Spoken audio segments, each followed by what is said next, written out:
മലയിടംതുരത്തിലെ താമസക്കാരുമായിട്ട് വളരെ ദീർഘനേരം എല്ലാ കാര്യങ്ങളും സംസാരിച്ചു. അവരുടെ അവകാശങ്ങൾ സംരക്ഷിക്കുന്നതിന് വേണ്ടിയിട്ട് സർക്കാർ അവരോടൊപ്പമുണ്ട് എന്നുള്ള കാര്യം വളരെ കൃത്യമായി പറഞ്ഞിട്ടുണ്ട്. ഈ കേസിൻ്റെ നടത്തിപ്പുമായി ബന്ധപ്പെട്ടുകൊണ്ട് കുറേയധികം പ്രശ്നങ്ങൾ കഴിഞ്ഞ കുറേ വർഷങ്ങളായി ഉണ്ടായിട്ടുണ്ട് എന്ന് അവർ ചൂണ്ടിക്കാണിച്ചു. അതോടൊപ്പം അവരുടെ വക്കീലൂടെയുണ്ട്. അപ്പോൾ കേസിൻ്റെ നടത്തിപ്പിൽ തന്നെ കുറേ പ്രശ്നങ്ങൾ ഉണ്ടായിട്ടുണ്ടെന്നുള്ളതാണ് അവർ പറയുന്നത്.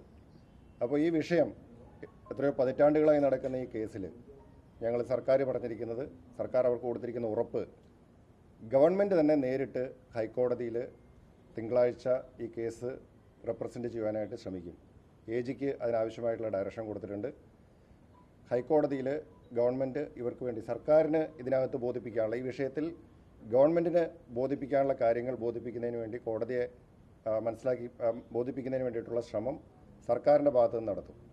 ഈ കേസിൻ്റെ ചരിത്രത്തിൽ ആദ്യമായിട്ടാണ് ഒരു സർക്കാർ ഈ കേസിൽ ഇടപെട്ടുകൊണ്ട് കോടതിയിൽ സർക്കാരിൻ്റെ വാദമുഖങ്ങൾ അല്ലെങ്കിൽ ഇതുമായി ബന്ധപ്പെട്ട വിഷയങ്ങൾ അവതരിപ്പിക്കുന്നതിന് വേണ്ടിയിട്ടുള്ള ഒരു ശ്രമം നടത്തുന്നത്. ഇതുവരെ അങ്ങനൊരു ശ്രമം ഒരു സർക്കാരിൻ്റെ ഭാഗത്തുനിന്നും ഉണ്ടായിട്ടില്ല.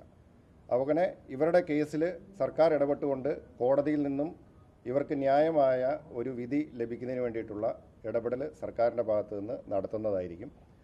ഇനി ഏതെങ്കിലും തരത്തിൽ കോടതിയിൽ നിന്നും നമുക്ക് അനുകൂലമായി വിധി ലഭിക്കുന്നില്ലെങ്കിൽ, അല്ലെങ്കിൽ കോടതി വിധി എതിരാകുന്ന ഒരു സാഹചര്യമാണെങ്കിൽ ഇവരെ പൂർണ്ണമായും പുനരധിവസിപ്പിക്കുന്ന കാര്യത്തിൽ സർക്കാർ പ്രതിജ്ഞാബദ്ധമാണ്. ആ ഉറപ്പും സർക്കാർ കൊടുത്തിട്ടുണ്ട്. ഒരു കാരണവശാലും ഈ കുടുംബങ്ങളെ പെരുവഴിയിലാക്കുന്നതിനോട് സർക്കാർ യോജിക്കുന്നില്ല.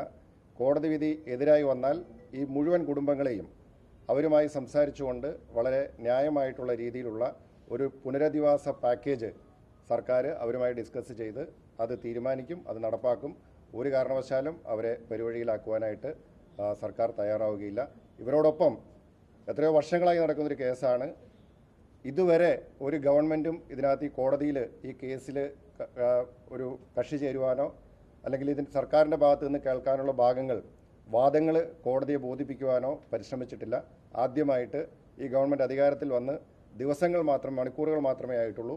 ഈ കേസിൽ സർക്കാർ ഇടപെടുകയും കോടതിയിൽ തന്നെ മുന്നോട്ട് പോകുവാനുമായിട്ടാണ് സർക്കാരിൻ്റെ തീരുമാനം.